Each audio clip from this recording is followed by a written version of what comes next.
people underestimate the power of PR, like not just for exposure, but when I work with clients and if I build a website and I have those logos on the hero, right? Like Forbes, Entrepreneur Inc. versus not having that, it's like a night and day difference because it's the first impression. So when somebody comes to the website and they see those logos right away, when they're reading the website, like they're reading it through a completely different lens than if the logos weren't there. So that is like a hidden power of PR that I think a lot of people don't know about. So when I work with clients, the first thing I do is like, hey, you got to get some press because it's going to make a huge difference on your conversion. So I just want to let the audience know the importance of PR. And we met when, like in 2020, during April. we were both Yeah. in DCA with Amy Porterfield, and that's how our journey started. So do you want to kind of do your own intros? What have you been doing since then? Yeah. So You've obviously built kind of your own personal brand since then. So yeah, tell us about that first. yeah, it's crazy. So okay, so I actually never worked a day in my life in any agency. So I've never worked in a PR agency or a marketing agency. And so you might be wondering, like, well, what the fuck is she doing? Right. So I actually was a US diplomat. I worked in government, but I always loved to see people win. And I was always like I was like their hype gal, right? I was like your unofficial cheerleader. And I always wanted to work in PR because I'm just like, I'm a persuasive motherfucker. Okay. I will pick up the phone and start cold pitching. So I was like, you know what? I can do this. So when I quit my job in government, had like a midlife crisis at age 30. I think I applied to like over 1,000 jobs. Like I kid you not, I have the LinkedIn receipts to prove it. Over 1,000 communications, corporate PR jobs, and I couldn't get a single one because they all wanted very cookie cutter agency experience. And I was like, okay, well, I don't have that. So I'm just going to have to make my own way. And so my friend gave me a break and he's like, I'm working for a really tiny fintech. Like we're pre-raised. We have like two engineers, me and the co-founder. Like if you can get us on CNBC and Wall Street Journal, like we'll give you a couple $100, right? And so I was sitting there with the engineers, like literally looking at Excel spreadsheets, trying to tease out a story. And this was in a field that I have no idea about. Like I studied international relations, and this product was like AI compliance, financial crime. Like I had no idea, right? So just like literally having no tools and no idea how the fuck I was going to do it, but I just was determined. I was like, I need to get them on because like I don't know where my next meal was going to come from. So started like pulling data, started to figure out, okay, how can I get a story around this? And then, unlike people in PR, I had no contacts and I don't have like a book of contacts of like, oh, I'm just gonna call up this journalist. Like I tell you, I was literally Googling the operator at New York Times, like literally in the like I typed New York Times and I had to like call them. And I think just through cold pitching, to the point where I had to persuade the operator to transfer me to an intern, to transfer me to their boss. And I think just cold pitching thousands of times and getting phones slammed in my face, I started to pick up on what worked and what didn't. Because remember, I don't know any of these journalists. Like I have no Mm-hmm. PR experience. And so now I have a framework that I teach to people of how to cold pitch. And I think this is such an underrated yet really important skill for founders, because I think a lot of times, the PR agency, they tell us, well, you have to pay us if you want to get featured, right? We hold the keys to the media. And so they've been able to profit off of so many people.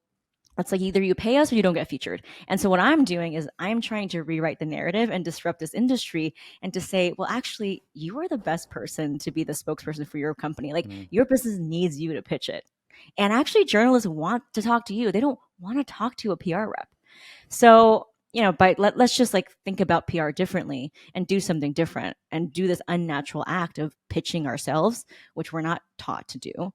And so Mm-hmm. throughout this work, I've been able to cultivate an audience that I'm really proud of, mostly women of color, right? I'm a child of immigrants, so are you. Mm-hmm. And I think there's something really sacred about this work because like we're not taught to advocate for ourselves at all, Yeah. right? Or take up space or even talk about ourselves. So there's a lot of bonuses from the work that I'm doing Yeah. now because there's a lot of generational stuff that we have to work through. I would think that woman of color is actually something that you can use in your story, right? To pitch. Is that more because it's like an angle too? No. You can, but the act of pitching yourself is very unnatural for us, right? Because we don't see ourselves reflected back in media and we're not taught to take up Yeah. space or just make noise about ourselves. Like I feel like a lot of people are so bad at selling themselves. They feel like yucky. So I actually want to talk about like So did you have any kind of like cold pitching sales kind of background? Is that, where did that come from? Is that just your personality? Like I'm how just did a you even shameless like motherfucker. I'm just a shameless motherfucker with a thick skin is what my husband actually he calls me crazy bitch because I am actually in his wedding vows.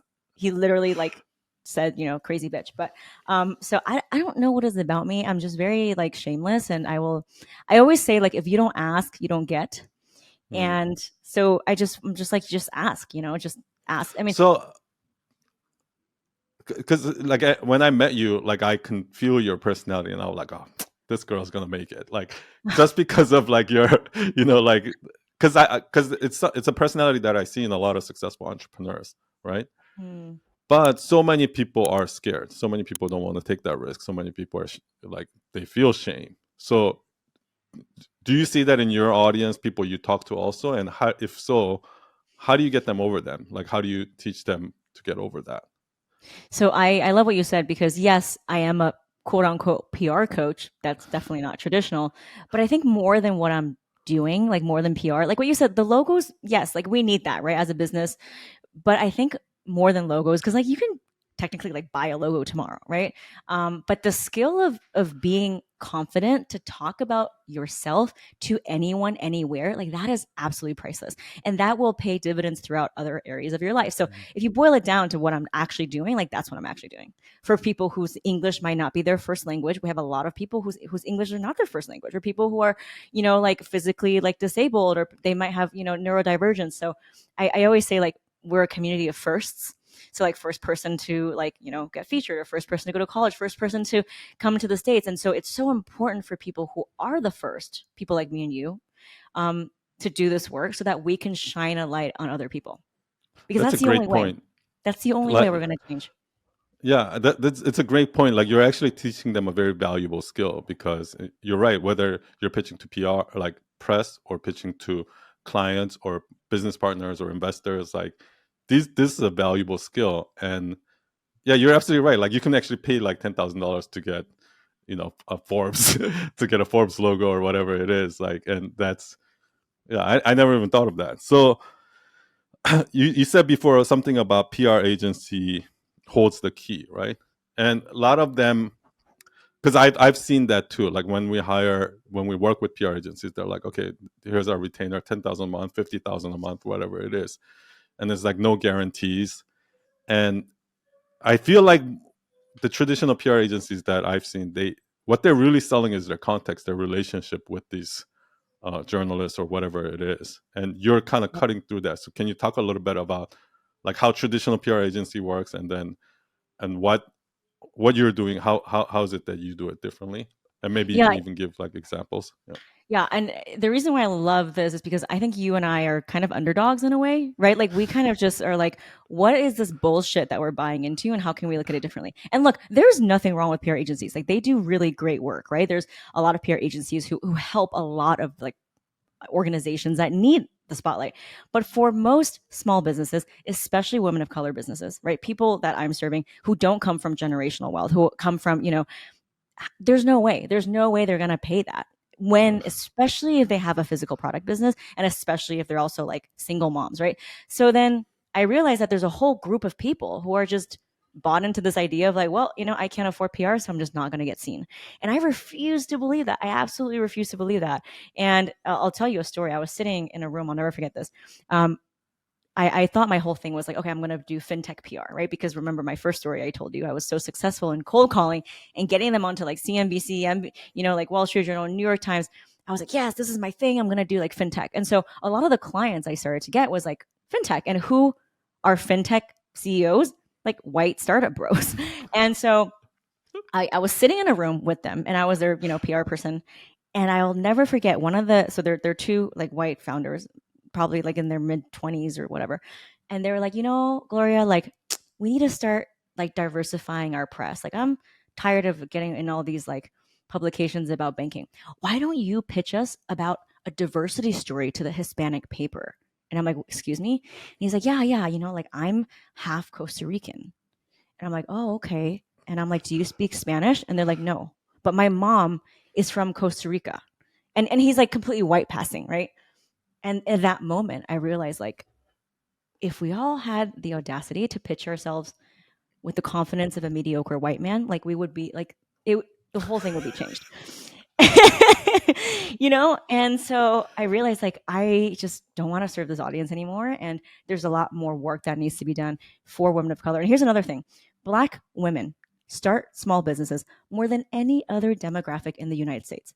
But when I type in small business owner, I don't see that, right? When you type Mm, in like entrepreneur. So I think there's a lot of work to be done in media representation, and like we have to pitch ourselves. Like there's no other way. Like mm, no one's going to care about pitching for us more than we do. And if we don't pitch ourselves for media, we're not going to change the landscape of what is represented back to me. Like, me and you grew up around the same time, right? Like our parents didn't speak English.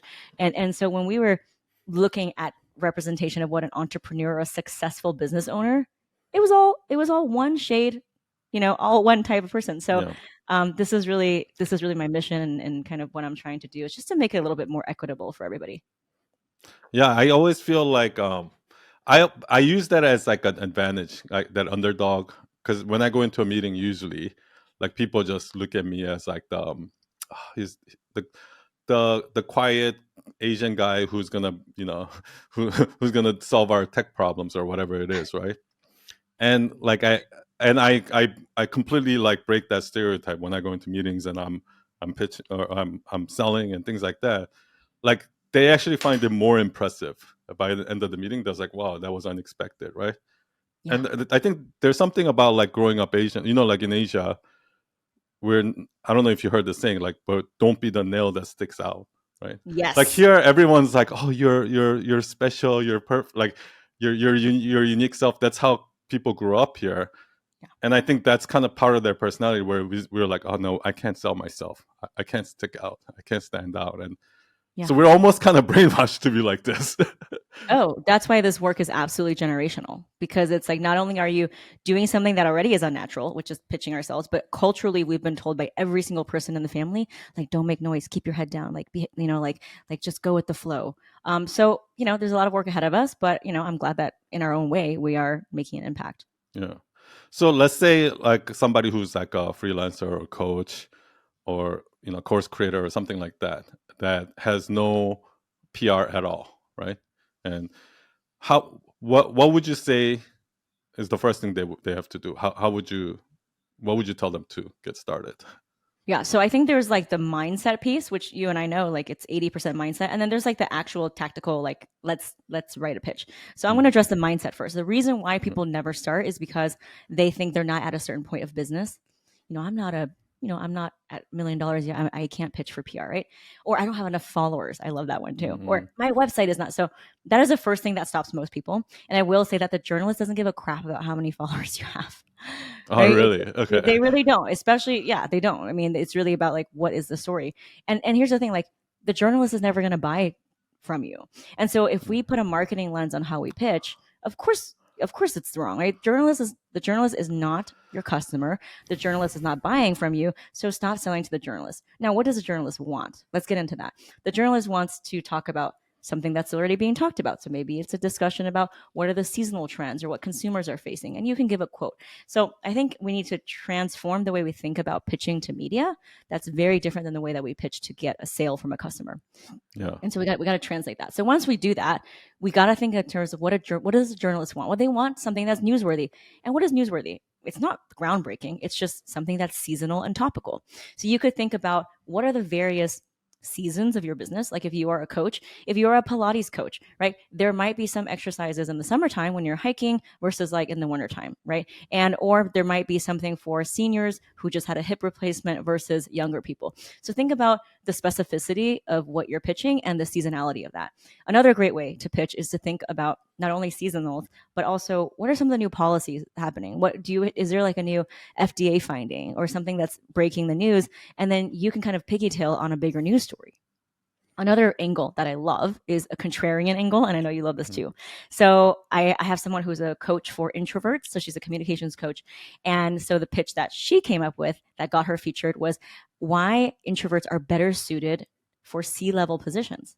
right? Most people think that, you have to be the loudest person in the room. So she actually brought in data from, like, just a third party website, with data supporting that and saying that certain introverts are actually better for C-suite high level positions. So, think about ways that you can bring the contrarian point of view. And obviously, bringing in data up, you can survey your audience. You can talk about the season we're in. Obviously, like New Year's. New Year's is a great. I love New Year angles because it's all about, like, what are the new trends, or what are people doing, or what are some of the new habits. Mm-hmm. End of year angles are great too, because end of year is a lot about mental health, about a lot about family and family dynamics and grounding, right? So you always want to pitch with the seasonality in mind, and you want to Mm-hmm. pitch with specificity. So those are the two ingredients. You want to pitch with relevance and specificity. So a pitch like, oh, I'm a wellness coach, and I want to help people increase your wellness. Like, I don't know what the hell that means. Like, that's very top layer of the onion, right? What is a journalist supposed to do with that? But if you pitch something that's like, after COVID, like, here's what we're experiencing, like maybe something about men and women's mental health, and there's a whole thing actually about how after COVID, I think it's Gen X women, like women who are like mid to senior, how Mm-hmm. they have the highest rates of depression and anxiety because they just felt like forgotten. Mm-hmm. So if you pitch something about wellness and that, you see how that's more specific. So you Yeah. just want to add layers of specificity. And I have my pitch writing method, that's actually the framework that I teach. It's called the CPR method. It's how you structure your email. So C stands for credibility, which is just one sentence of why you're pitching. You don't need a lot of accolades. You don't need awards. It could just be, I am a founder, and I saw this problem firsthand and I'm trying to solve it. That's it. P in CPR stands for point of view. And so in an email, it usually looks like 3 bullet points. So for the introvert example, it could be like, here are 3 ways introverts can, show that they're great for C-level positions, right? It's usually like bullet points, 3 tips, 3 tricks. And then R in CPR stands for relevance, because what is news if it's not relevant, right? So it's back to what I was saying with the relevancy. And I like to start my email with the relevance on the top, because you're competing for the journalist's attention every single sentence. You want to catch them right away of what is the relevancy. So it could be like, oh, now consumers and your readers are looking for this season. Boom, that's relevance. And then go into like your 3 bullet points, which could be 3 trends or 3 things, and then kind of conclude with like, I am a so and so, and this is my company, and I hope to be a help to your readers, and I'm happy to talk about this and more. And here's how I can be reached. So you see how that's kind of the tone of the email is not this like, I'm Yeah. desperate for business and I can't pay for ads. Like, please feature me. It's like, You're talking about this is the actual pitch email yeah, that you're sending out. Yeah. Okay. yeah, yeah. And it's worked thousands and thousands of times. Yeah. So that's amazing. So you're actually teaching people how, like, what to say in when you're pitching, like, first contact. Couple things, right? Um you said journalists are not buying from you. That's like that was like one of those like, oh, I never thought of it that way moment, right? Like, that is so true, because I feel like a lot of times I talk to entrepreneurs, they're like, it's all about me, me, me. Oh, I want to talk about, like, they think that the article is like talking about me, but nobody cares about you, right? Like, like you said, they care about, for New Year's, they care about this topic, whether it's New Year's or whatever news, the seasonality is, whatever it is, and you're kind of like, you're just giving your point of view on it. So would you say the goal of getting a PR is not really to sell yourself, but to sell that idea, like whatever it Yeah. is? It's to position yourself as an authoritative voice in your industry, and someone that they can have on speed dial to give future quotes or comments on anything else. Mhm. But that CPR method gets you that first contact, gets you that first, like, what the hell am I going to write to the journalist? The whole Yeah. point of the CPR method, you're not writing the story for them. It kind of seems like you are, but what you're doing is you're just packaging it in a way where it's not features and benefits, but like, here's what your audience is looking for this season, and here are three ways I can help, and here's Yeah. my contact. You just want the journalist to be like, okay, tell me more. And that way, boom, Hmm. you've made a connection with the journalist. So storytelling is actually super important, that because you're pitching a story, basically, like how anybody would pitch a story, Mm. and it what you're actually trying to get is not, you're not trying to sell them on you, but oh, this is going to be an interesting story for your audience or something like that. I Correct. mean, you are. We all know that you're pitching, so it's Yeah. not like a charity, right? We know that you want to get more sales. So I'll give you an example. Like if you, a lot of founders pitch this whole thing about how I climbed Mount Everest, and then me and my founder had an epiphany moment, like this and that, right? Now we take that same one, right, which is talking about you. Let's repurpose it with the CPR method. So what we can do is we can say, hey, like I know a lot of people are going into entrepreneurship, and here's what we've learned bootstrapping our business and being able to have a exit of like a 28 multiple, whatever, right? Here are three Mm, lessons. So you see how that it goes from like your unpublished autobiography to like, mm. here's how I can be a part of the solution for someone. Oh, I love that. Um, so you don't actually write the articles for them, obviously, but the CPR method is giving them a framework. It's like, oh, here's kind of how you can write the article or something like that, right? Here's how you can Um, pitch to get the journalist. Yeah. I mean, you can pitch to be a contributor, which, there's a lot of outlets like Entrepreneur or, Inc. would where you you recommend can. that I mean, at all? I always say that that's good.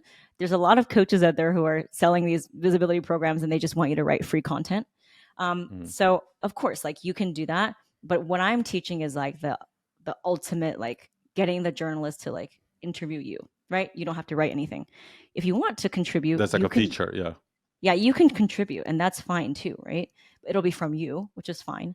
But what I'm talking about here is like earned organic media, where the journalist is convinced that you are in a position with authority to talk about anything, and they want to interview you. That's the hardest thing to do. Yeah, that's true. Because I think a lot of people actually don't know this, right? There's the contributors where you're basically like writing the thing, and then I feel like there's like just citations, right? They're just getting this quote from you or something like that, Yeah. which is like, yeah, you get your name in the article, but along with 10 other people who also left quotes. And then like the feature article, which is actually they're interviewing you. And that's like the ultimate, the holy grail, right? And that's the thing that people like. I feel like even when I go to those PR agencies, that first of all, real PR agencies don't promise results. They don't guarantee anything. But you Mm, know those people that go in your DM and like, oh, I can get you feature in entrepreneur for like $10,000. yeah. Those are actually not features. I found out. No, they're advertising. They're not editorial, and so that's Yeah, what makes my job so hard. Is because when you think about PR, you think of those scammy DMs that I get as well. And there's actually you get companies out that. there. I get them, and I'm like, bro, your targeting is way off. Like, come on. And and it's like they're charging $5,000 for like one logo, and it's like who knows what. And you get those emails like, oh, we'll feature you on TV with like some like D-list celebrity who had their heyday in the 70s, and they'll interview you, and then they'll basically produce like a whole documentary around you, and then you spend $20,000 and it airs in like a South Dakota coal mine town at 4 a.m. So there's a lot of that too, and it makes my job so much harder because I'm really trying to get that organic earned press that's like searchable, that's SEO optimized, and there's these people doing the DM. So yes, I get it. There is a lot of noise out there with PR, but when I talk about PR, I'm talking about like editorial content, not you paying someone to buy a spot on Yahoo Finance with some Yeah, yeah, random like exactly. 40 under 40. Yeah. So I remember years ago you sent me this like list, like an Excel spreadsheet of like all the journalists that of different publications and what their area is, what their topic that they cover is. And so obviously most people don't have that, right? So the people are probably going like, okay, so who do I like, who would I send this to, right? So Hmm. can you talk a little bit about that, like the media list and like how, Yeah. like, So, yeah. PR is really simple. Don't let anyone tell you it's not. It's literally writing a pitch and sending it out. And with the CPR method, I've already told you what to write. And so the second part we have to solve for is like, who do we send it to? And a lot of times it's not editor at Vogue, right? Because they're doing their own book tour. It's like the staff writer or the freelance writer that covers your specific beat. And so obviously in my PR program, we give you a database so that you can contact and connect with these journalists because that's really the second piece. But you can start to hack it on your own by installing a Google News Alert. So it's a free Google News Alert, and Google will send you all the articles every day, digital articles that are being published around your keywords. And you can Mm, start to copy and paste the journalist's name and into your own spreadsheet. Now, obviously, that's more labor intensive, but that's a great way. Also, like mm, Twitter, Like there's a lot of journalists on Twitter, so you can follow hashtags. There's a hashtag called journal request, and basically journalists are looking for people that day to interview, right? So there's a lot of ways you can kind of do it grassroots. Also on LinkedIn too, because don't forget journalists are writers, so they're also publishing things.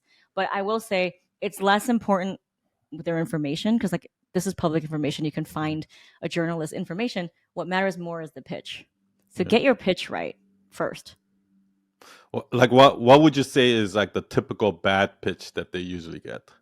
So Oh, just so so it, that I love that. So in my program, I actually have journalists coming in and sharing with me screenshots of 4 good pitches and 4 bad pitches, like actual screenshots. And you'd be amazed at the type of pitches that they get, even from PR agencies. And I'm like, oh my God, I can't believe this client is paying them.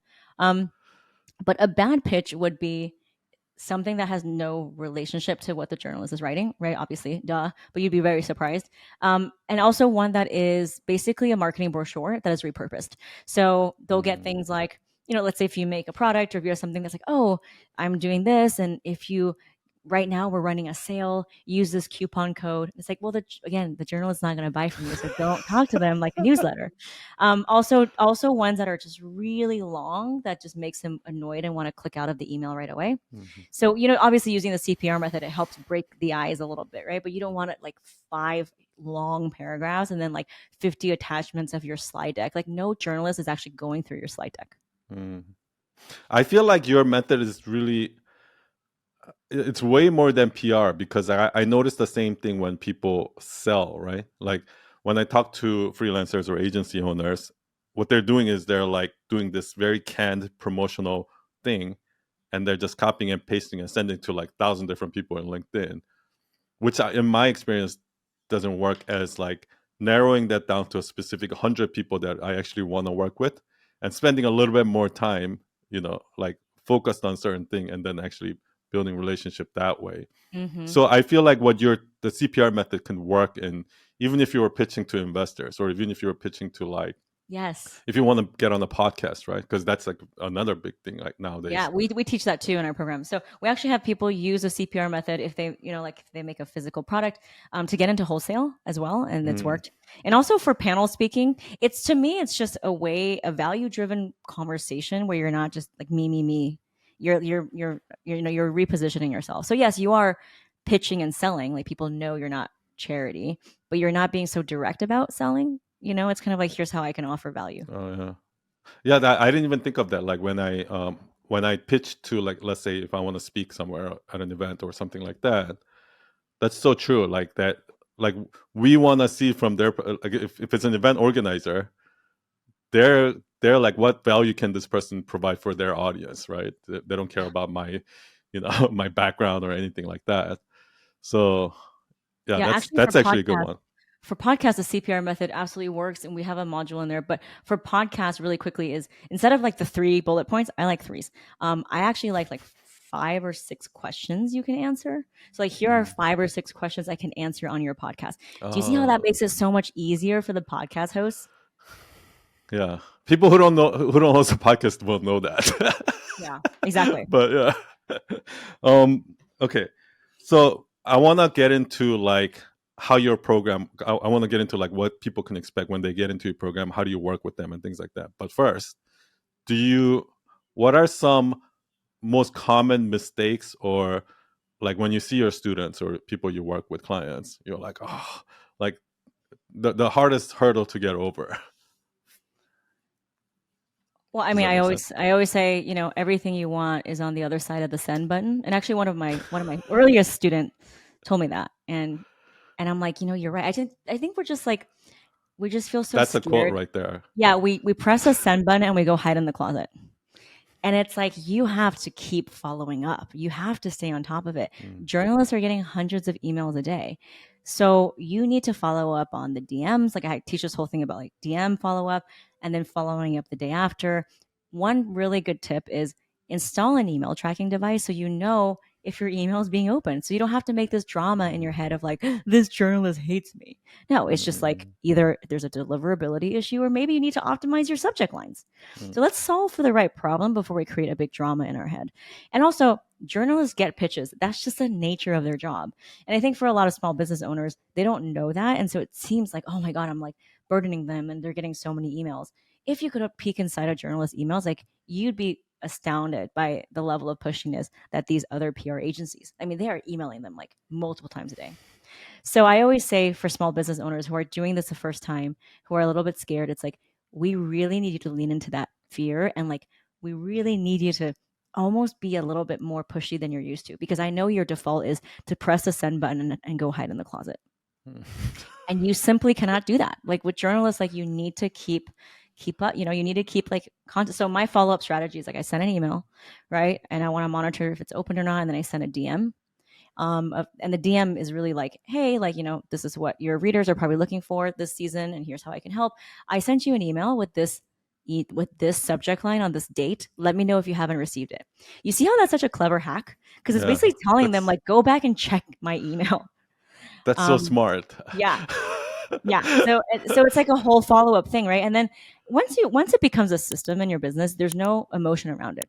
It's just like, okay, I'm going to set aside 3 hours or maybe an hour every Thursday to send out pitches, and the following Thursday I do a follow-up. And so if we can have a system for it, then it just happens. And so I think it's really important for anyone who wants to actually start with PR is like, there's a lot of emotion around pitching ourselves. I get it. And that's why we want to just pay someone else to do it. And then $20,000 later, you're like, well, why didn't I get featured? So if you don't want to do that, then you're going to have to know that it is hard. You're going to want to have emotions around it. You're going to feel rejected if they don't respond, but just take the emotion out of it, systematize it, spend 1 hour a week, same time every week, doing your pitches, following up, and then start to plant the seeds. And before you know it, you're going to start to get responses. And it's going to be a snowball effect. But you Yeah, just need that first yes. Once you have that yeah. first yes, you're like, why didn't I do this, 2 years ago? Mm. That's okay. That feels very similar to how like people are creating content and posting every day, and then like checking their likes, and it's like, oh, nobody likes me, and then like once you get that one viral content, Yeah. then it changes the game. Like they're from that point on, they're like, because you caught the bug now, you're like, oh, this works, and Yeah. you're from that point on, it actually becomes more fun. And I love what you say about the system thing. Like that's what I was referring to before when I on your podcast when I said things have to get boring, right? And I do think that if you just keep pitching every day, every day, every day, at some point, it's gonna get to a point where it's robotic, right? That Mm, send button, follow up, blah, blah, blah. It's not gonna be attached to any kind of emotion. So I really love that. yeah. Yeah. Um, so if somebody comes, so okay, I want to talk about this your program, but Mm, if somebody is in that early stage, right? And like we talked about how as Asian, and I think even non-Asians, like there are a lot of people who are like very shy about selling themselves and things like that. Um, do, is that one of the things that you work on with people in your program? yeah. Like, are you helping them get over that? And if so, like, how do you do that? It's so funny. Yes, it is a PR program, but it's really at the core of what it is, we just want to feel confident. So I think what I naturally am good at is I just love to hype people up. And so naturally it's an extension of me, right? So it is a lot of confidence and a lot of mindset. So yes, we go through your pitches and I actually on the fly write them and we go line by line and like so there's the writing part. Mm, But if you don't actually like send it, you're never going to get anything. So it's a lot of confidence, but it's also the community that we have and the people that are just so helpful and the level of the energy that I invite into our community is really special. So it's a lot of people who are maybe misfits or people who are underdogs or people who just don't look like your typical trendy Instagram person. You have a lot of people who are older in our program. So I think that there's a level of authenticity in our program where it's like, okay, we're all kind of doing this, we're all kind of pioneers. We're all being the first, and we weren't like this wasn't handed to us. So I think mhm, that that kind of authenticity in my program also helps people realize like they're not alone in this journey. But yeah, it's hard, it's hard, especially like we have a lot of like newly arrived immigrants whose English is not their first language and they have very heavy accents.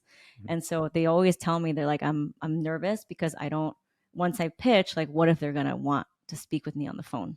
Mm-hmm. Right. So it's all about like telling them, like, you know what, you deserve to be Yeah. seen as you are. You don't need to be at a certain level to be accepted. Like, you Yeah. are worthy right now as you are. Sounds like a lot of what you do is also like therapy. Yeah. Yeah, a um little bit of that too. yeah, and I love the community part because like I remember when I first got on Instagram, it was the same thing. Like I would post and crickets, right? Post crickets. But then once I started meeting other people that are like also starting out, and there was like 10 of us, like because now we've created this community, I felt like it was I'm not alone. And I think Mhm. it's extra scary if you're sending out those letters or your pitches and like you're not hearing anything, and you're like, should I Yeah. follow up? And you're doing it all alone. That's Mhm. scary as fuck. But if you actually Mhm. know that your group of people who are actually in the same place and you're sharing ideas, I think that's actually huge. So let's talk about your program now. So what can people expect? Let's say they join. Is it a coaching program? Is it a course? How does it You work? know, I always say, like, no one wants another fucking course. So no, it is not a course. Me and you have taken a course before. Yeah, it's like I've no taken one lots of wants that. courses. People are always shocked because I always like follow up with them in the DMs. Like if someone's like not at a call, I'm like, hey, are you okay?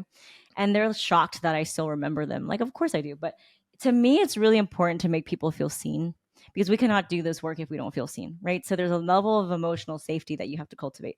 So yes, it is a PR program in a way, but I really think we're just a community of really diverse, women and people of color and people from different backgrounds who are doing this work and trying to like take up more space. And we're doing it together. Yeah, yes, we do it through meeting journalists. We do it through getting access to meeting journalists and getting our pitch reviewed and, getting the media database. But it's also like feeling confident and empowered and having me in your corner because I know what it's like. I know what it's like to, not feel like you everywhere you go you're welcomed or that you see yourself reflected.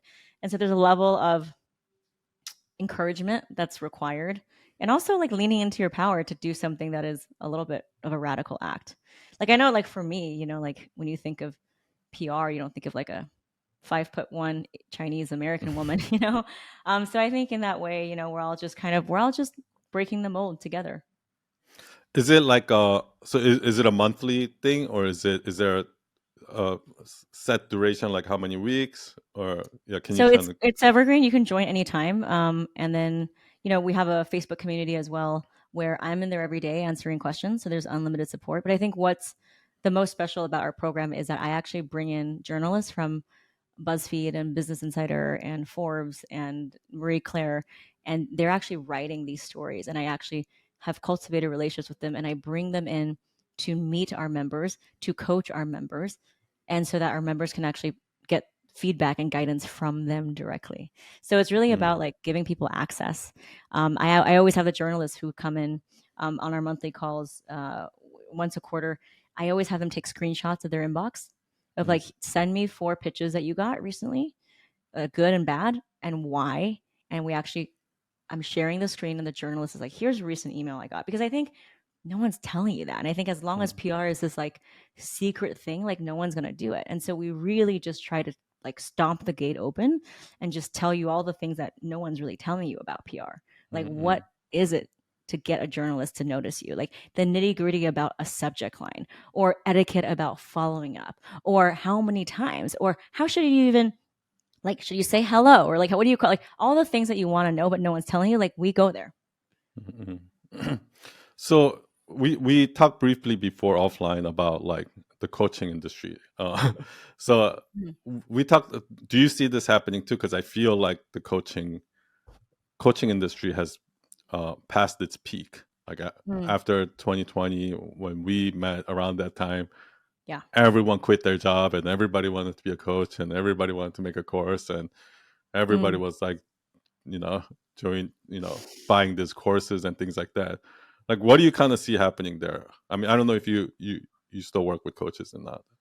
So, I myself am a coach, I guess you can say that. But Mm, I do see it. I see that people are jaded as fuck. Like they are coached out. They don't want to do like anything that's like a group because they think they're going to be lumped into some fancy funnel when they're in part of like 2,000 people. So people are really jaded, and it's making coaches who actually give a fuck. It makes our job a lot harder, to be honest.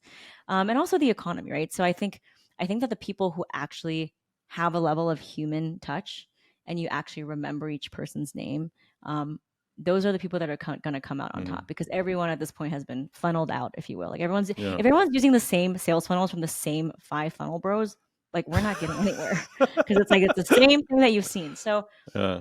the market's asking us to adapt. It's uncomfortable. It's terrifying. It's exhausting. Like who wants to adapt? Right? We want to keep doing what's working, but shit's not working. Yeah. So the universe is telling us to really lean into our why.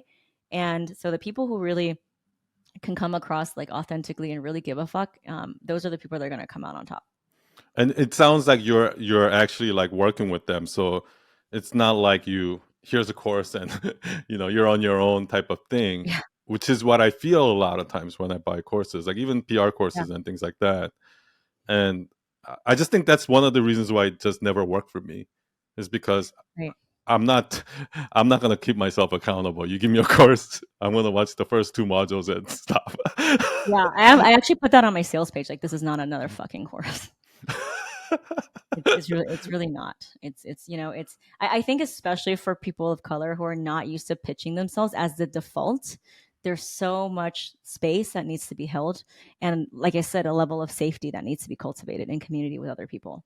Yeah, Because this is really, for me, this is transformational work. This is us learning how to advocate for ourselves, and just take up space. yeah, I love that. Is there anything you wanna kind of um, anything you want to say to the audience? Like, what is like the biggest myth that you think people believe about the world or the world of PR, that you can just shake them, you can just like smack them and be like, you know? Yeah, the biggest thing is that journalists don't want to talk to PR reps. Like they actually don't. They want to talk directly to you. Like let's just Mm, remove the middleman.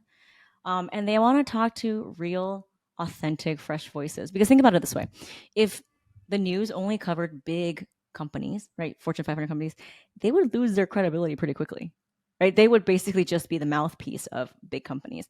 And so when journalism now is facing a crisis of like fake news and all that stuff, like mm, the way that journalists stay credible is by interviewing people from all walks of life.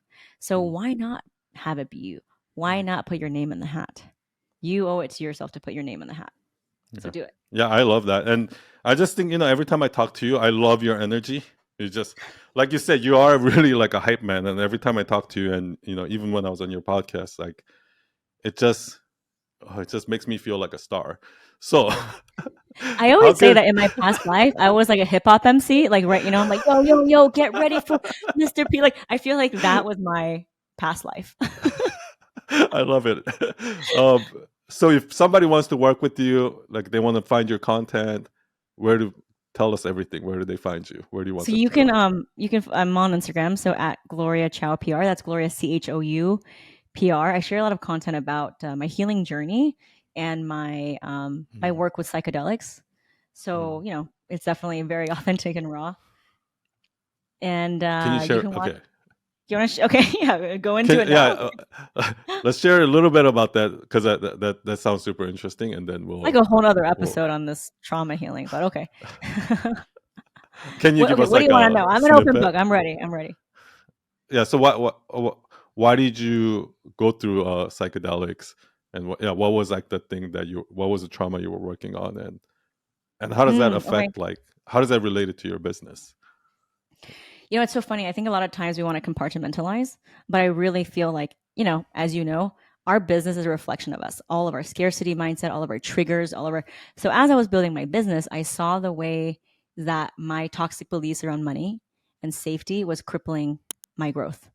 And after experiencing burnout, I had a 13 centimeter fibroid tumor in my uterus that grew very rapidly. And I had an open abdominal surgery. And like 3 days later, I was back on the computer. And then 4 weeks later, I did my first six-figure launch with like staples and bandages. And I immediately went into like a burnout because, of course, I didn't let my Mm, body rest. And so I started to think about like, why is it that I just have this nonstop go, go, go, right? A lot of people, a lot of high achievers have this. And I think it's the feeling of safety. Like there was not an amount of money in the world I could have made that made me feel safe. Mm. And so I was driving myself crazy. And so where did I come from?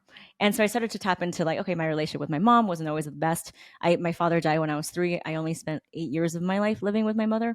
And I always felt like this woman was just, I don't want to say a curse, but I just could not stand her. We just did not get along. Culturally very different, have a lot of resentment, a lot of things in the past, right? And it was always a thorn like in my side of like, oh, like I just don't understand her and I resent her. And so after meeting my husband, and he's very close with his family, I always joke that he's that like perfect avocado, without a bruise, because he has 2 parents who are alive, who love him and who are married. Like, he's that perfect, and he made me re-examine my relationship with my only living parent, and how I probably should, create a better relationship. And so at the same time, we have a lot of friends in New York. I have a lot of friends who are doctors and brain surgeons. They've studied the brain for a long time. And so they were doing some kind of psychedelic assisted therapy and psychedelics healing. And so I started to experiment with psychedelics and, sit in these circles and ceremonies.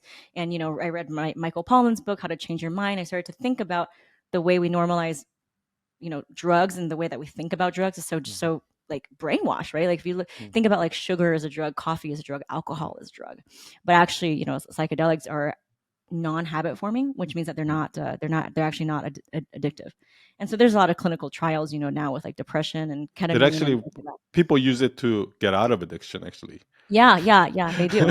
Exactly, yeah, they do. So, Yeah. but it's because we've been brainwashed, right, with the, 90s war on drugs, like thanks Bill Clinton, that people are just like, oh my God, like, but if you look at all the other ways that we consume things to numb us, that it's legal, that's even worse, right? So anyway, so I sat in a circle and we did this, overnight sound journey, which was so beautiful. And through psychedelics, I felt for the first time in my life like deep grief from my mother. So I imagined her in the hospital holding my little Mm. hand and my father's dead body in front of her. And in that moment, I felt such deep grief for her because not only Mm. did she become a widow in her 20s, she was in a new country with a Mm. baby away from anything that she knew.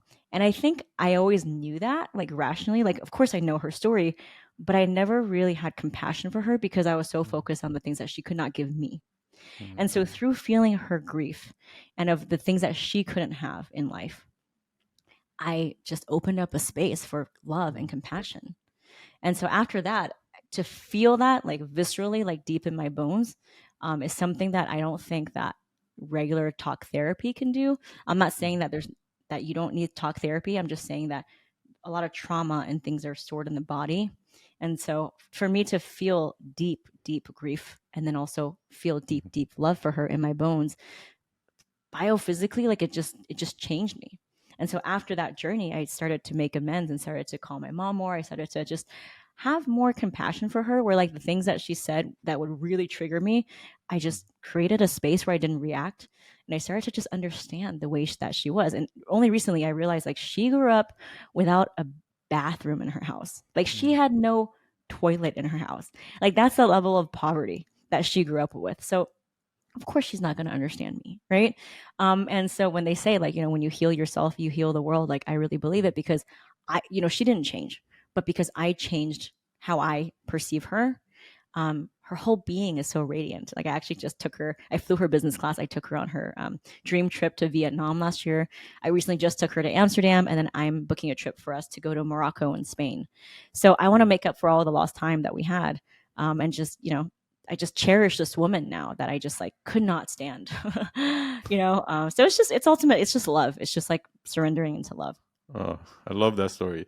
Oh, you just had one session, and like I had the multiple, but okay. it was one session that I felt deep grief, and then through grief, I really think grief is my teacher in this, because by feeling her grief and understanding it, I was able to have compassion for it. Mm-mm. So that deep sadness was actually the most beautiful catalyst and teacher for me in this journey.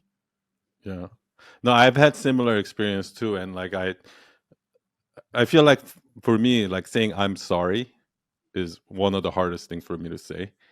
Mm. And when I did that with my parents, that's it completely changed our relationship, because like I had a similar thing. I used to blame all my trauma and everything on my parents, and and like once you actually just really forgive them, and you just realize that they had nothing but love for you, and just it But they also had it their own traumas, right? That they yeah, are yeah, also tending exactly. to. Yeah.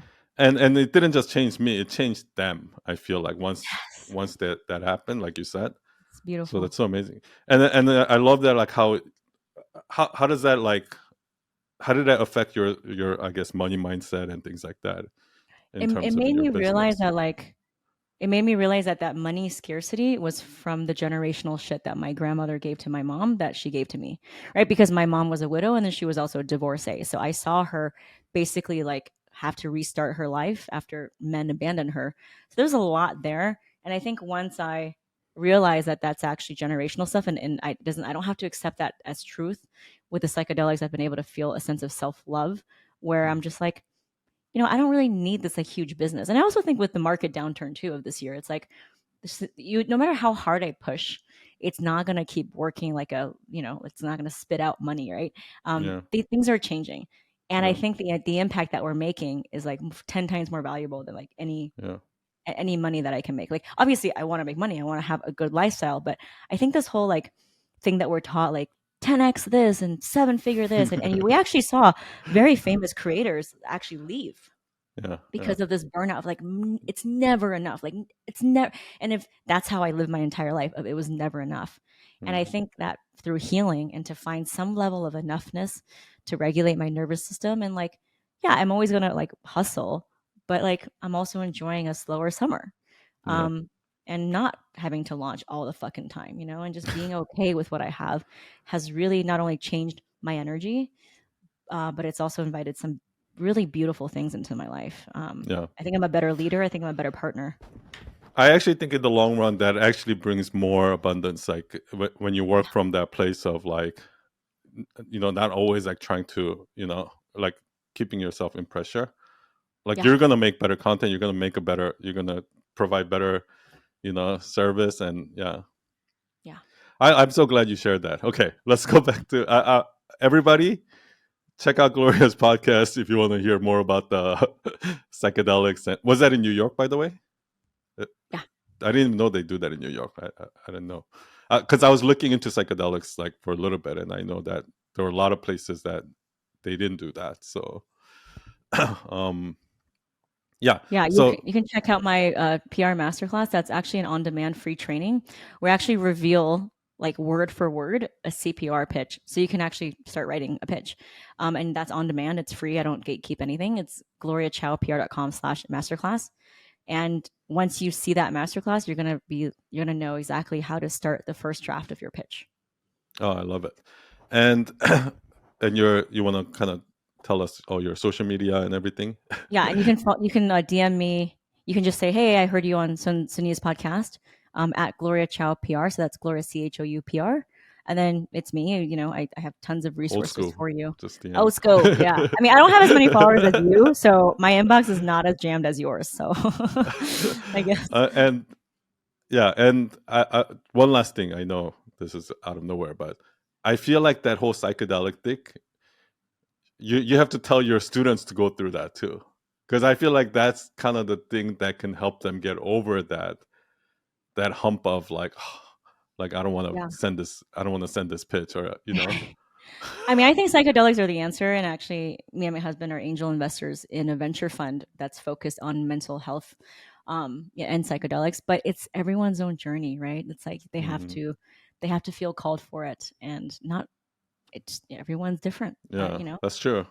yeah, But I will add that, I would say that like a lot of the things that you're, if you're afraid of pitching, if you're afraid of like bothering someone or sending too many email, or like, oh, some people are like afraid of posting too much. I don't want to bother my followers. Like, all of that shit is just trauma that you can get over. yeah, yeah. Self worthiness. Yeah, for sure. Mhm. Yeah, Okay, thank you so much, Gloria. It's so great catching up with you. Always good to see you. you're the Thank you for best. hyping us all up. Thank you for um, doing what you're doing too. Really yeah. important. I think you share some really great knowledge. I feel like people can use this right away.